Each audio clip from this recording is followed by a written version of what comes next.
আসসালামু আলাইকুম। কি চমক আসছে লন্ডন থেকে, এই প্রশ্ন এখন অনেকের মনে। তার কারণটি হচ্ছে গত কয়েকদিন ধরে যে গুঞ্জন শোনা যাচ্ছিল ডক্টর মোহাম্মদ ইউনূসের সঙ্গে বিএনপির শীর্ষ নেতা তারেক রহমানের একটি বৈঠক হতে পারে লন্ডনে, সেই গুঞ্জনটি এখন বাস্তবে রূপ নিতে যাচ্ছে। মোটামুটি অনেকখানি নিশ্চিত যে তারেক রহমানের সঙ্গে ডক্টর মোহাম্মদ ইউনূসের বৈঠক হচ্ছে আগামী 13 জুন শুক্রবার সকালের দিকে লন্ডনে। এবং সোমবার রাতে বিএনপির স্থায়ী কমিটির যে সভাটি ছিল, সর্বোচ্চ নীতি নির্ধারণী পর্যায়ের যে বৈঠক, সেই বৈঠকে তারেক রহমান ভার্চুয়ালি যুক্ত হয়ে নিজেই এই বৈঠকের কথা জানিয়েছেন ডক্টর মোহাম্মদ ইউনূস, এবং তার মধ্যকার যে বৈঠক অনুষ্ঠিত হতে যাচ্ছে। এবং তিনি এও জানিয়েছেন যে প্রধান উপদেষ্টার প্রেস উইং বা তার দপ্তরের মাধ্যমে তার সঙ্গে যে যোগাযোগ করা হয়েছিল বৈঠকের জন্য, তারেক রহমানের সঙ্গে যোগাযোগ করা হয়েছিল এবং তাদের মাধ্যমেই সব দিনক্ষণ নির্ধারিত হয়েছে।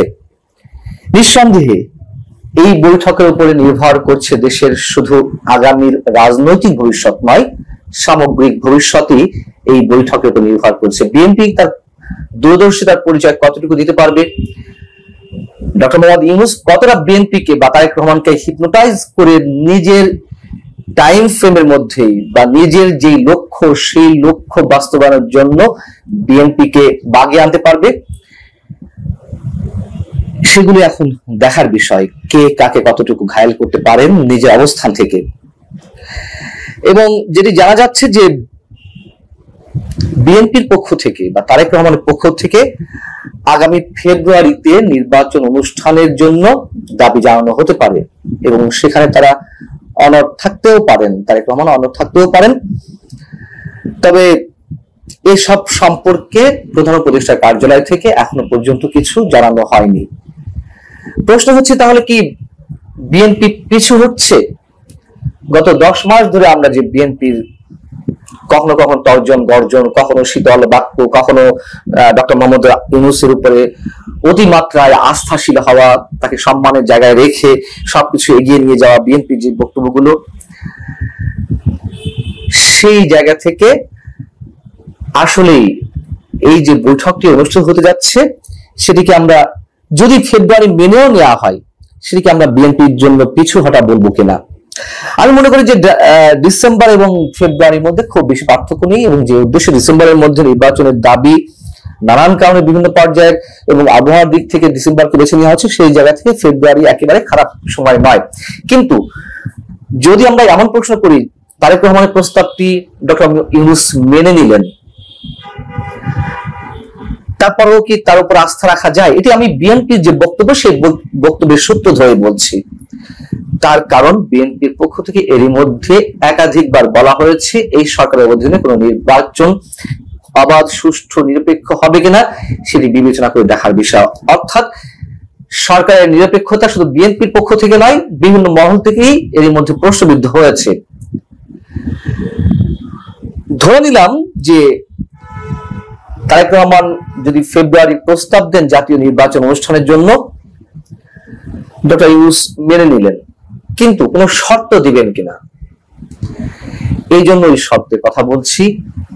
বর্তমান সরকারের অন্যতম মূল উদ্দেশ্য এই মুহূর্তে, এবং এই সরকার যাদের মাধ্যমে পরিচালিত হচ্ছে, ডক্টর ইউনূসের ভাষায় তার নিয়োগকর্তা যারা জুলাইয়ের বা আগস্টের আন্দোলনকারী বা জাতীয় নাগরিক কমিটি এনসিপির যে নেতারা, তাদের যে মূল লক্ষ্য জুলাই সনদ ঘোষণা করা। যদি জুলাই প্রোক্লেমেশন ঘোষণার টার্গেট তাদের থাকে, সেক্ষেত্রে বিএনপিকে ডক্টর মোহাম্মদ ইউনূস এমন কোন শর্তে বেঁধে দিতে পারেন কিনা যে তোমাদেরকে এটি মেনে নিতে হবে। তার কারণ এই বিষয়টি এতটাই গুরুত্বপূর্ণ যে এটি একবার ঘোষিত হলে রাষ্ট্রের সবকিছু উল্টো পাল্টা হয়ে যাবে। খুব স্বাভাবিক, নতুন সংবিধান গঠনের কথা আসবে। আবার আমরা দেখলাম স্থানীয় সরকার বিষয়ক উপদেষ্টা আসিফ মাহমুদ, তিনি একদিন আগেই বললেন যে এখন নির্বাচন বা তারা নির্বাচন কমিশনের প্রতি আহ্বান জানাবে, স্থানীয় সরকার নির্বাচন করা যায় কিনা। আমার কথা হচ্ছে বিএনপি ট্রাপে পা দিতে যাচ্ছে কিনা, স্পষ্ট করে বলি। এবং এই জুলাই প্রোক্লেমেশন যদি ঘোষিত হয়, সেক্ষেত্রে নির্বাচন তো দূরের কথা, দেশের অনেক কিছু বদলে যেতে পারে যা আমরা কল্পনা আনতে পারছি না। এটাও তো সত্য কথা যে গত ডিসেম্বরে যখন জুলাই প্রোক্লেমেশন বা তারা যে নতুন ঘোষণা দিতে যাচ্ছিল, সংবিধান রহিত করে নতুন সংবিধান রচনা ইত্যাদি ইত্যাদি, আমরা অনেক কিছু জানি যে সেটি শুধুমাত্র বিএনপির তুমুল আপত্তির কারণে ঠেকেছিল। এখন বিষয় হচ্ছে যে বিএনপি এই পর্যায়ে এসে তার অবস্থানটি সেই জায়গায় রাখতে পারবে কিনা বা রাখার জায়গা আছে কিনা।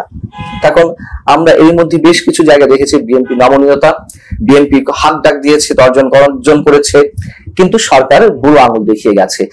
যদি বলি যে সরকারের নিরপেক্ষতা নিয়ে যে প্রশ্ন বিএনপি পক্ষ থেকে তোলা হয়েছে, তার মূল উদ্দেশ্য বা মূল জায়গাটি হচ্ছে যে দুই ছাত্র উপদেষ্টা রয়েছে আসিফ মাহমুদ সজীব ভুঁইয়া এবং মাহফুজ আলম, তাদের যে পদত্যাগ দাবি করেছিল তাদের কি সরানো হয়েছে? হয়নি। তাদের নিরপেক্ষতা নিয়ে প্রশ্ন অনেক আগে থেকে শুরু হয়েছে, জাতীয় নাগরিক পার্টির সঙ্গে এদের যোগাযোগ রয়েছে। ইভেন আমরা দেখলাম গত কয়েকদিন আগে একটি রেস্টুরেন্টে মুখ ঢেকে আসিফ মাহমুদ সজীব ভুঁইয়া জাতীয় নাগরিক কমিটির নেতাদের সঙ্গে বৈঠক করছেন। সাম্প্রতিক সময়ের সবচেয়ে তুমুল বিতর্কিত ব্যক্তি জাতীয় নিরাপত্তা উপদেষ্টা ডক্টর খলিলুর রহমান, তার পদত্যাগ দাবি করেছিলেন বিএনপি নেতারা, সেটি মানা হয়েছে? হয়নি। এই যে নির্বাচনের ঘোষণা দেওয়া হলো এপ্রিলে, বিএনপি সহ যে 52টি রাজনৈতিক দল ডিসেম্বরের মধ্যে নির্বাচনের দাবি করছে, তাদের কারোর সঙ্গে আলোচনা করা হয়েছে? হয়নি। তো আলোচনা করা হয়েছে জাতীয় নাগরিক পার্টির নেতাদের সঙ্গে, আলোচনা করা হয়েছে আটলান্টিকের ওপাশ থেকে যে ওহিগুলো নাজিল হয় যেসব ব্যক্তির পক্ষ থেকে তাদের সঙ্গে। তারপর তারা এই জাতীয় ভাষণ মানে জাতীয় উদ্দেশ্যে ভাষণ দেওয়ার আগেই তারা ডিসক্লোজ করে দিয়েছিল যে কি বলা হতে যাচ্ছে ভাষণে। আওয়ামী লীগ নিষিদ্ধের বিরোধিতা করেছিল বিএনপি, যে একটি গণতান্ত্রিক রাজনৈতিক দল হিসেবে তারা আর কোন রাজনৈতিক দলকে এভাবে নিষিদ্ধ করতে চায় না। তারা নির্বাচন কমিশন, সরকার কিংবা জনগণের উপরে ছেড়ে দেওয়ার কথা বলেছিল, সবকিছু মিলিয়ে। কিন্তু সরকার যে নির্বাহী আদেশে আওয়ামী লীগের রাজনৈতিক কার্যক্রম নিষিদ্ধ করলো বিএনপিকে বুড়ো আঙুল দেখিয়ে, একের পর এক বিএনপি বুড়ো আঙুল দেখিয়ে যাচ্ছে।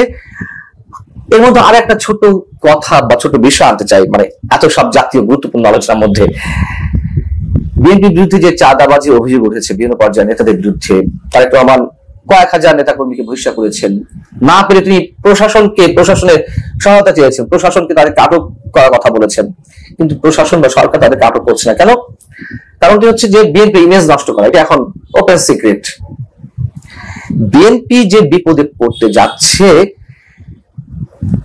তার নমুনা বিএনপি বুঝতে মানে কতটা উপলব্ধি করতে পারছে আমরা জানি না। এবং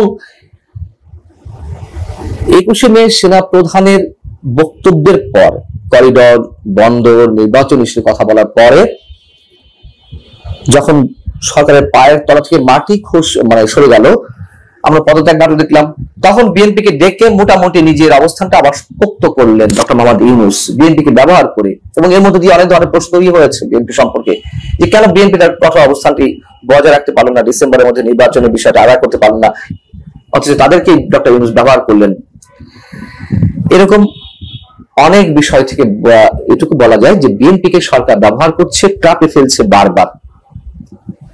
অনুধাবন করা না করা এটি একান্তই বিএনপি বিষয়।